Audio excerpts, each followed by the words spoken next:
Howdo viewer, and welcome back to my little corner of the YouTube. This is part 2 to the video that I recorded and edited last week.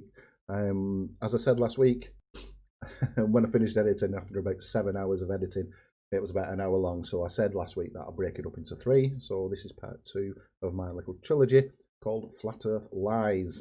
And yes, there are many lies in this particular video. So please sit back, enjoy the northern dulcet tones of yours truly.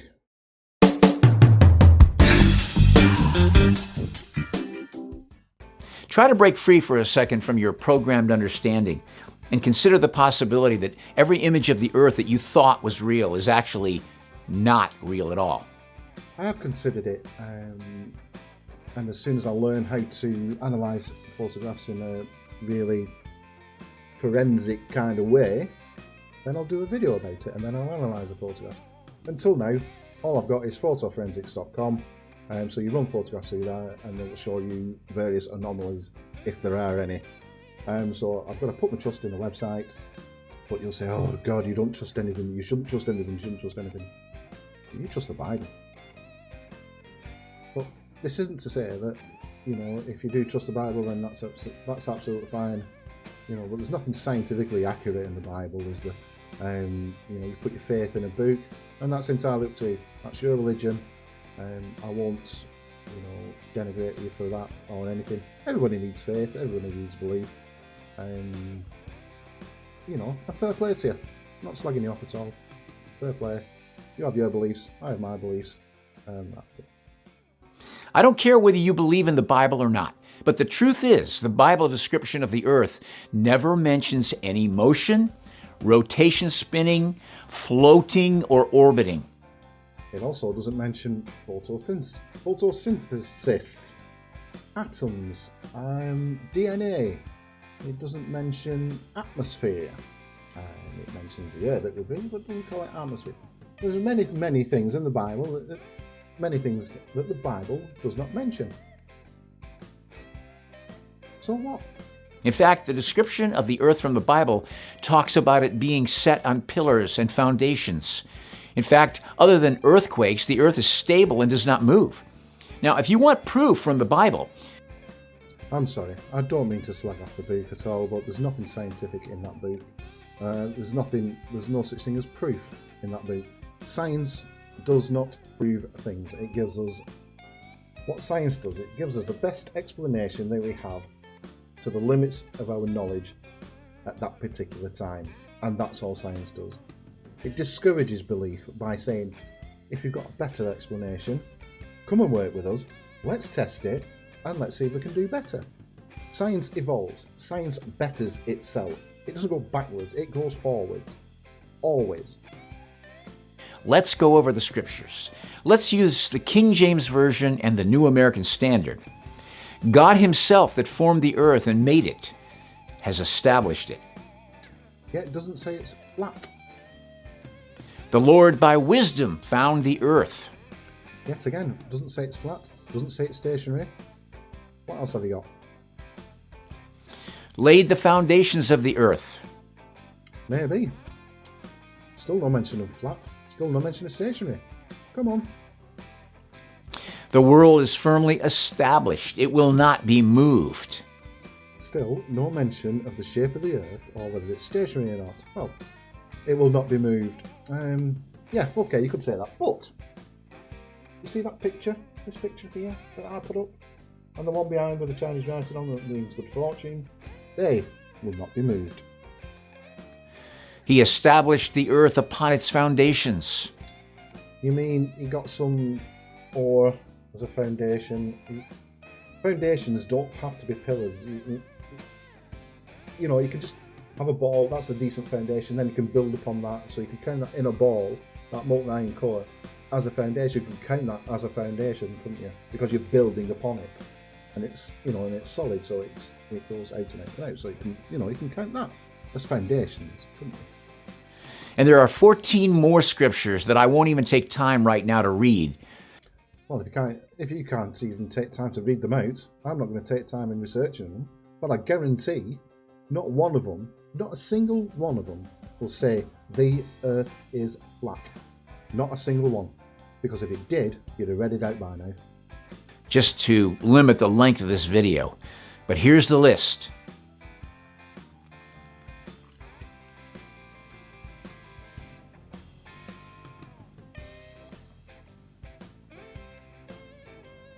You just saw over 20 specific references describing the Earth as being fixed upon literal foundations that cannot be moved.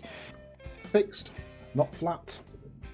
Nowhere in the Bible does it say the Earth is flat. Nowhere, because if it did, you would have read it out by now, like I've said before. But the Bible has also said that whales are fish, that snakes can talk, or that bats are either, depending on which version of the Bible that you read, bats are either birds or locusts. And we know those things are not true. And still, the idea of this is hard for people to grasp. It's hard for the human mind to even consider something that goes against what they've been programmed to believe. The definition of a foundation is an underlying base or support on which something is built up or overlaid, the lowest load-bearing part of a building.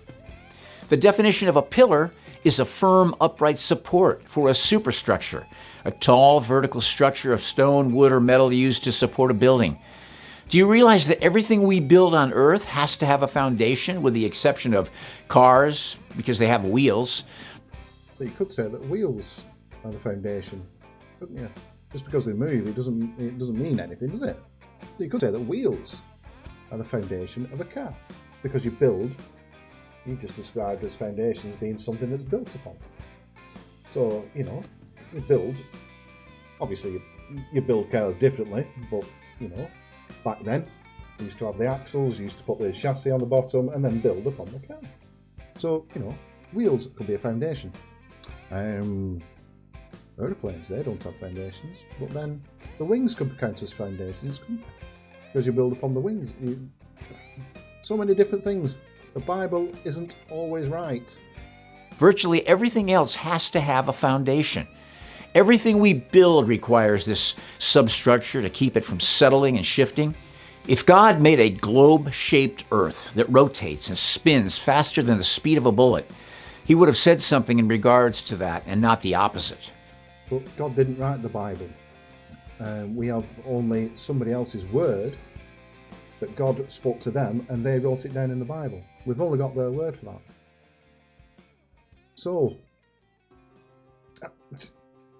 it baffles me why you're putting such faith into something that you can't back up. The very term earth in Hebrew is eretz. And it means to be firm. The Hebrews and other ancient cultures believed that the earth was a fixed and immovable plane with foundations supporting it. The modern idea of the ancients being unknowledgeable about this topic because they didn't have rockets and they didn't understand that we lived on a sphere in outer space is completely a misleading trick. Most of us believe the ancient world was a bunch of knuckle-dragging primitive cavemen who spent most of their time rubbing sticks together to make a fire. Probably right though, but it depends how far you go back. Neanderthals were pretty much knuckle-dragging, primitives and all the rest of it. Well, then you get up to the ancient Greeks. The Greek philosophers, Aristotle, Eratosthenes, and all the rest of them. Proper mathematicians and proper clever people. Nobody would call them thick, would they? Apart from flat earthers. Or build a wagon with square wheels. This image was inserted into our subconscious belief intentionally by learning of Neanderthals and Cro-Magnon men, not to mention the cartoons that we watch that help plant some of those ideas into our open sponge-like minds. But this belief is another way to keep us from our true history. These ancient people who God actually spoke to. Allegedly spoke to. Your only evidence is a book that was written by these people. You have no other evidence apart from that. And gave instructions where the people he revealed prophetic information to and details, who also dealt with angelic beings among other supernatural oddities. And the disciples of Yeshua himself had the opportunity to walk with him and be taught by him. Are we really going to continue the lazy argument that these people didn't understand the world they lived in? Well, it's not a lazy argument, is it? It's very true. Like I said before, the Bible describes whales as fish, bats as birds or locusts, and it describes a talking serpent as well. So, but we know those things are false now. So some of the ancient world they did have an understanding of, some of the ancient world they didn't have an understanding of. It's quite simple. The Greeks had an understanding of it because they measured it. You put your faith, and I'm sorry to go on about the book and everything, and I know you've got a lot of faith in the book, and a lot of people have got a lot of faith in the book, but look at it with a critical mind. Don't take it literally. It is a book of fables. So don't take it literally. They had access to far more accurate information in that regard than we think we have today. What information? We're at the top, we're at the very pinnacle of our knowledge at this moment in time. This precise moment in time. We're at the top of our knowledge right now. Yes, we're going to learn more as time goes forward. We're not going backwards, we're always going forwards. Our knowledge is always moving, always evolving, and always changing, and always for the better. These are the same people that could circumnavigate the earth by watching the position of the sun and moon. Circumnavigate the earth, eh? And without ever finding the edge, because it doesn't mention the edge in the Bible. As well as knowing how to accurately read the star positions, their movements in the sky, and what it all meant, including seasons, solstices, equinoxes, and eclipses. And do you know what model predicts each of those things accurately and with pinpoint accuracy, I might add, and down to the last second, down to the last millisecond? It's the globe model. Do you know which model can't make predictions like that? You're right, it's the flat-width model. And they never got the great public school education we had. How many people do you know today with a college education who could navigate their way to other countries, across unfamiliar rugged land or large ferocious bodies of water, using only the luminaries as their guide to find their destination? Personally, none. But that doesn't mean that they can't. It just means that I can't find any. Plus, I've not asked them all. That would take some time. Yeah, me neither. I very much doubt you've asked anybody if your email is anything to go by, because we all know that's dishonest and completely made that up. But why do we need to navigate with these stars and everything? As your email says, we've got sophisticated equipment now to measure distances and to navigate. So we don't need the stars, we don't need any luminaries. Did you know there aren't any experiments that can scientifically prove a moving heliocentric globe Earth? Really? What about this one? If the Earth is spinning at one rotation every 24 hours, that means that every hour it has to turn 15 degrees. And if the gyroscope is mounted anywhere on Earth, it's going to drift. But what we found is when we turned on that gyroscope, we found that we were picking up a drift, a 15 degree per hour drift. Thanks, Bob. But there are actually experiments that prove the opposite. The Earth does not move at all while the luminaries rotate over us. Look up the Michelson-Morley experiment. I did do, and this is what it says about the Michelson-Morley experiment.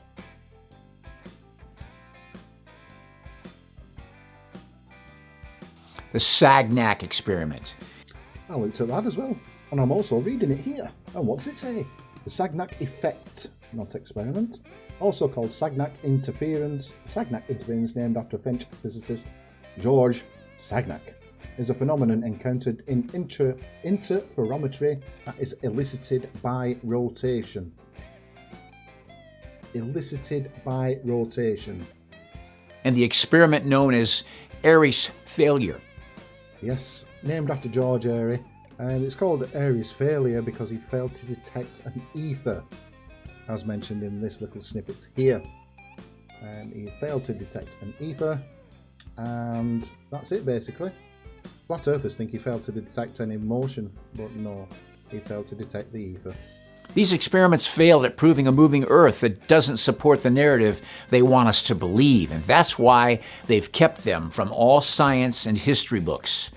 No, you lying blancmange, they all failed to detect an ether. The Sagnac effect is elicited by rotation. So you're wrong again, and they're not kept from science or history books at all. You've just looked them up on the internet. I just looked them up on the internet. If they were kept from history, how do we know about them? Even Einstein said, I wondered how long it had taken for it to mention Einstein.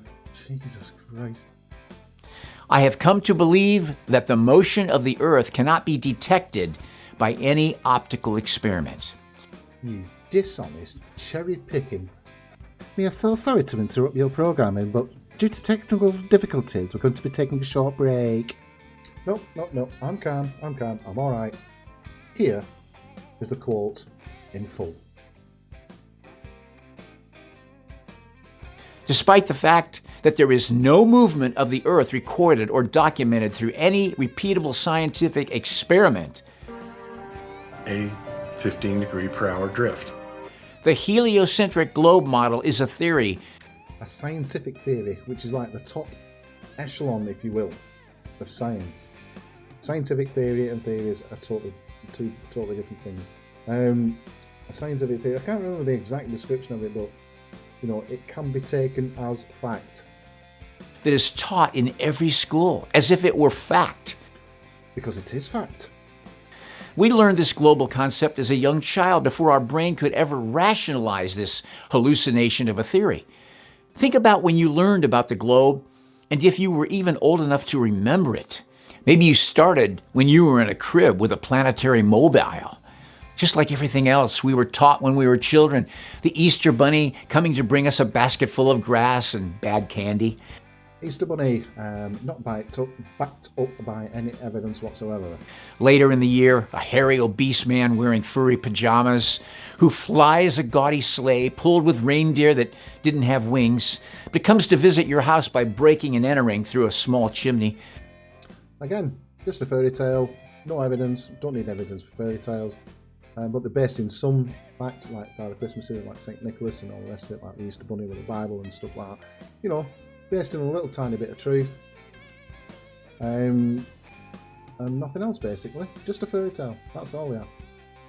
By the time we were a preteen, we understood that the Tooth Fairy was a tale, Santa Claus was a hoax, and there was never an Easter Bunny in the first place. But the globe concept gets beaten into our subconscious repeatedly throughout our lives, through movies, TV shows, and games that all reinforce the fantasy of this whole abstraction. It doesn't get beaten into us at all. It's just an accepted fact that the Earth is round. It's spherical. If you look through a telescope, flat earthers, I urge you to buy a flipping telescope and just look at the planets. All of them around. What's so special about this one? And don't forget all the supposed daily discoveries of other planets and solar systems in outer space that NASA is propagandizing perpetually.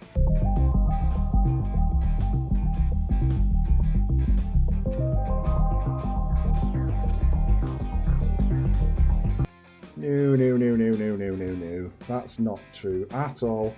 Here's 3 citations that claim that NASA did not find a parallel universe. Sucks to be you. Think about the utter preposterousness we're told to believe, that the Earth is somehow anchored to the Sun by the Sun's gravity, while the Earth orbits the Sun at 66,600 miles an hour. It's actually 67,000 miles an hour, but I can understand why you put 66,600. 666, the mark of the devil, apparently, allegedly. And at the same time, it's also rotating 1,037 miles per hour at the equator. A 15 degree per hour drift. At the same time that we are orbiting the Sun is explained to be traveling at a staggering 483,000 miles an hour. Wrong again. Which means the Earth is now chasing and orbiting the Sun elliptically while it's moving 483,000 miles an hour. On top of that, at these incredible speeds, this is all taking place within the Milky Way galaxy, which is itself traveling through the universe at 1,300,000 miles per hour. Do my eyes deceive me? He's got something right. Then the same globe Earth ball will magically tilt up and down throughout the year, and that's why we have different seasons. Well, it doesn't magically tilt up and down because there's no up and down in space. It just rotates on its axis like that, and then you've got the ball, the globe surrounding it, tilts on its axis like that. The sun's rays are parallel, so they hit the Earth at a particular thing. That's why it's always hot at the equator, and that's why you get seasons, and that's why they're opposite in different times of the year. And that's why. Thanks, Rocky. That's it. All done. Well, all done for part 2, anyway. Thank you very much for joining me. If you like what I do, please give us a like, or please give us a dislike, or please leave a comment, and please consider subscribing. Part 3 will be out at the same time next Wednesday as part of my trilogy and Wacky Wednesday stuff. So for now, toodle pip.